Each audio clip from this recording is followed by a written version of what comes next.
এই বিশ্ব ভালোবাসা দিবসের সাথে মুসলমানদের কোনো সম্পর্ক নাই। আমার প্রিয় ভাইরা, অশ্লীলতা নানা ভাবে, নানা নামে, নানা মোড়কে ছেলে মেয়ে একে অপরকে জড়ায় ধরতেছে, একে অপরকে চুমু খাচ্ছে প্রকাশ্যে, দিবালোকে, গণমানুষের সামনে। ওয়ানহানিল ফাহশা, আল্লাহ তাআলা অশ্লীলতাকে নিষেধ করেছেন। যত ধরনের, যত টাইপের, যত ক্যাটাগরির অশ্লীলতা হতে পারে সব অশ্লীলতাকে হারাম করেছেন কে? ফাহশা মানে কি?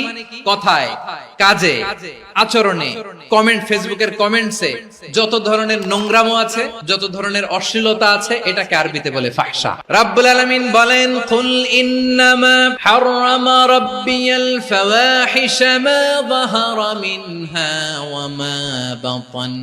ও নবী, আপনি বলে দেন, আমার রব প্রকাশ্য, অপ্রকাশ্য, স্পষ্ট কিংবা অস্পষ্ট, দৃশ্যমান কিংবা অদৃশ্যমান সব অশ্লীলতাকে হারাম করেছেন। সব ধরনের অশ্লীলতা হারাম। এবার বলেন, আমাদের সমাজে অশ্লীলতা আছে না নাই? অশ্লীলতা নানা ভাবে, নানা নামে, নানা মোড়কে আমাদের সমাজে আছে না নাই? সংস্কৃতির নামে, ফ্যাশনের নামে, বিনোদনের নামে, উপন্যাসের নামে, কনসার্টের নামে অশ্লীলতা আছে না নাই? আপনি দেখেছেন কনসার্ট গুলোর অবস্থা? আমাদের তরুণ তরুণীরা, আমাদের যুবক যুবতীরা, আমাদের জেনজিরা, কি অবস্থা ওইখানে? ছেলে মেয়ে একে অপরকে জড়ায় ধরতেছে, একে অপরকে চুমু খাচ্ছে প্রকাশ্যে, দিবালোকে, গণমানুষের সামনে। রূপালী জগতের নামে অশ্লীলতা আছে না নাই? এই টার্মটা আপনারা জানেন না? রূপালী জগৎ আসলে কি রূপালী জগৎ না অন্ধকার জগৎ? আমার বোনেরা, আপনাদেরকে যে কি বলে তারা বুঝায়, রূপালী জগৎ শুনেই আপনি ভরকে যাবেন না। রূপালী জগতে যে নারী যত বেশি উলঙ্গ, সে নাকি তত বেশি সাহসী। বলে এটা একটা সাহসী নারী, খুব সাহসী পদক্ষেপ তার। যত বেশি শরীর থেকে কাপড় নামাতে পারবে, যত বেশি বস্ত্রহীন হয়ে নিজেকে প্রেজেন্ট করতে পারবে, সে নাকি তত বেশি সাহসী। আমার চট্টলার ভাইয়েরা, শয়তানের প্রথমে এজেন্ডা ছিল বনি আদমকে বস্ত্রহীন করা। সে আদম এবং হাওয়া আলাইহিস সালামকে নিষিদ্ধ গাছের ফল খাইয়ে তাদেরকে বস্ত্রহীন করেছে। এই জামিনেও সে আমাদেরকে বস্ত্রহীন করতে চাইবে। এই রূপালী জগতের নামে তারা এটা করে। আমার প্রিয় বোনেরা, আপনি জানেন না আপনার দাম কত? ওরা আপনাদেরকে বিজ্ঞাপনের সস্তা পণ্য বানাতে চায়। ওরা আপনাদেরকে ওদের ভোগের লিপসার টুলস বানাতে চায়। আপনাদেরকে দিয়ে ওদের খায়েশ পূরণ করতে চায়। এটা আপনাদের জন্য মোটেও ডিগনিটি নয়, এটা আপনাদের জন্য সম্মান নয়। আপনার সম্মান শালীনতায়, আপনার সম্মান হেজাবে, আপনার সম্মান ভদ্রতায়, আপনার সম্মান আপনার ডিসেন্ট পোশাকে। পোশাক বলে দেয় এই নারীটা ভদ্র না অভদ্র। পোশাক বলে দেয় এই মেয়েটা কোন ঘরের মেয়ে। আপনি জানেন না? আপনারা সস্তা পণ্য বানায়, ভোগের পণ্য, বিলবোর্ডে আপনাকে উলঙ্গ করে উপস্থাপন করে। এই অশ্লীলতার সাথে ইসলামের কোন সম্পর্ক। এজন্য আল্লাহ বলেন, আমি অশ্লীলতাকে হারাম করেছি।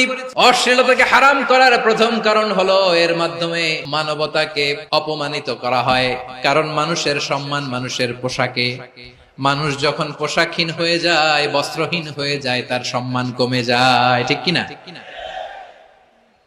অশ্লীলতাকে হারাম করার প্রথম কারণ হচ্ছে মানুষ মানুষকে অপমান করে। একটা নারী, সে তো সম্মানিত। নারী যে কত সম্মানিত, নারীরা এটা বুঝেই নাই। বিশ্বনবী বলেন, আদ-দুনিয়া কুল্লুহা মাতা ওয়া খায়রু মাতা'আদ দুনিয়া আল মারআতুস সালিহা। আমার বোনেরা, 5টা প্যান্ডেলে আপনারা এলইডিতে আমার আলোচনা শুনছেন, আমি জানি। আপনাদের এই গর্ভ যে কত দামি আপনি জানেন না। আপনার পেট থেকেই আসবে আগামী দিনের সালাহুদ্দিন আল আইয়ুবী। আপনার পেট থেকেই আসবে অনাগত দিনের ইমাম মাহদী আল মুনতাযর। আপনার পেট থেকেই আসবে অনাগত দিনের ফয়সাল, ওয়াসিম, মুগ্ধ, আবু সাইদের মতো বীর যোদ্ধা।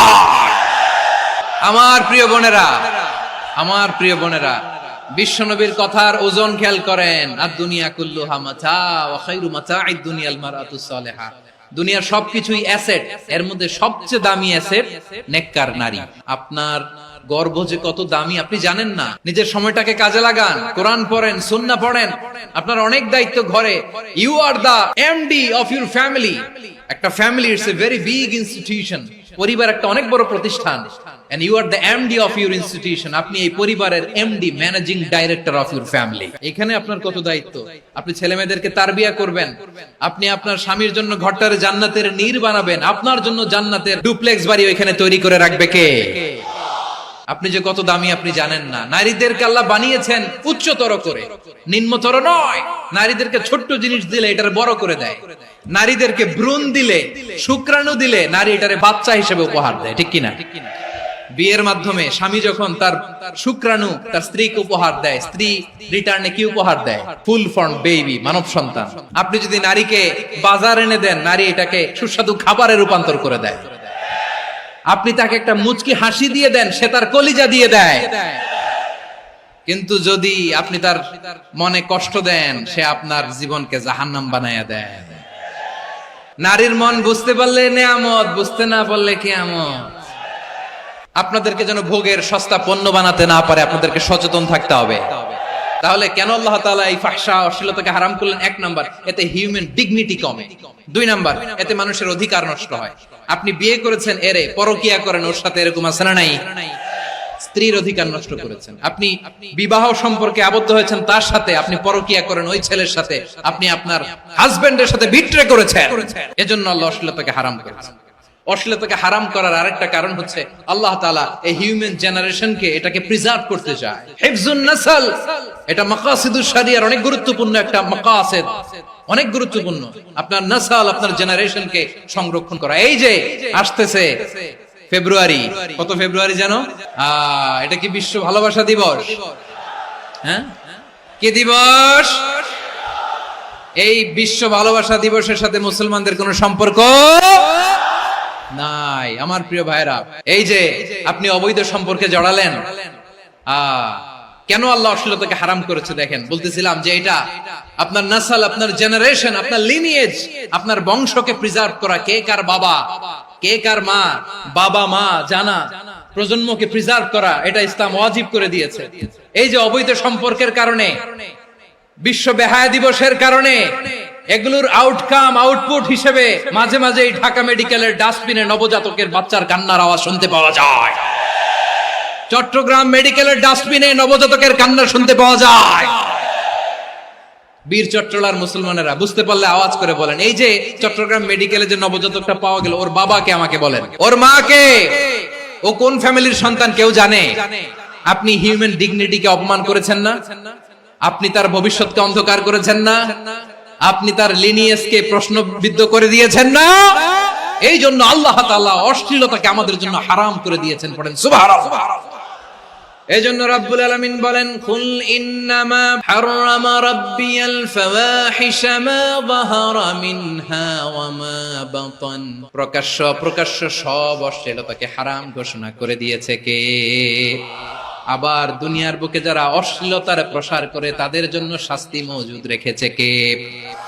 রব্বুল আলামিন বলেন, ইন্নাল্লাযীনা ইউহিব্বুনা আন তাশিআল ফাহিশাতু ফিল্লাযীনা আমানু লাহুম আযাবুন আলীমুন ফিদ দুনিয়া ওয়াল আখিরাতি ওয়াল্লাহু ইয়ালামু ওয়া আনতুম লা তা'লামুন। নিশ্চয়ই যারা বিশ্বাসীদের মাঝে অশ্লীলতার প্রচার প্রসার করতে চায় তাদের জন্য আমি মর্মন্তুদ শাস্তি প্রস্তুত করে রেখেছি, দুনিয়াতেও রেখেছি, আখিরাতেও রেখেছি। ঘোষণাটা কার? যারা এই নাটকের নামে, সিনেমার নামে, রূপালী জগতের নামে, মুভির নামে, ওটিটি প্ল্যাটফর্মের নামে আমার সমাজে অশ্লীলতা ছড়াতে চায়, তাদের জন্য কঠিন মর্মন্তুদ শাস্তি মজুদ রেখে দিয়েছে কে? ও আমার বোনেরা, এখনো আপনি জাগবেন না? এখনো আপনার চিন্তার দুয়ারে এখনো নাড়া পড়ে নাই? ওরা আপনাকে উলঙ্গ বানাতে চায়, ওরা আপনাকে আইটেম গার্ল বানাতে চায়। এজন্য ইসলাম অশ্লীলতাকে হারাম করেছে। হারাম। ইসলাম বলেছে যোজন যোজন দূরে থাকো, ওরা বলে না কাছে আসো, কাছে আসার গল্প, ক্লোজ আপ ওয়ান, কাছে আসার গল্প আছে না নাই? তাহলে অশ্লীলতার সাথে আমাদের কোনো সম্পর্ক? আমরা এই সমস্ত ক্লোজ আপ ওয়ান, কাছে আসার গল্পের প্রোগ্রামে যাব আমরা কোন ধরনের অশ্লীল কন্টেন্ট সোশ্যাল মিডিয়ায় টিভিতে দেখব